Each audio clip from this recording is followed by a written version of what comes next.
Pinaninindigan ni Pangulong Ferdinand R. Marcos Jr. ang kanyang posisyon na walang jurisdiksyon ang ICC o International Criminal Court sa Pilipinas.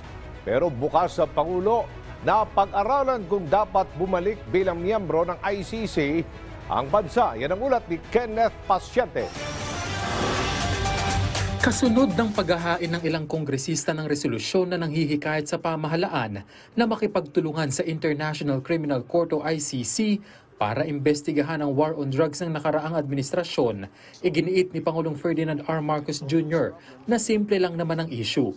Anya, hindi dapat manghimasok ang mga dayuhan sa pagdidesisyon sa kung sino o ano ang dapat imbestigahan. Hindi naman siguro tama na ang mga tigalabas, mga dayuhan, ang magsasabi sa atin kung sino iimbestigahan ng pulis natin, sinong aarestuhin ng pulis natin, sinong ikukulong ng pulis natin. Hindi naman siguro tama 'yon.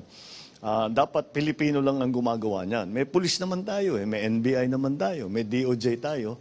Kaya nila yung trabahong yan. And that's really where the conflict is. Bagaman naiintindihan naman umano ng Pangulo ang hakbang na ito ng Kamara, may mga bagay pa rin anyang dapat ikonsidera, lalo na ang jurisdiksyon at soberanya ng bansa. As I have always said, there are still some problems in terms of jurisdiction and sovereignty.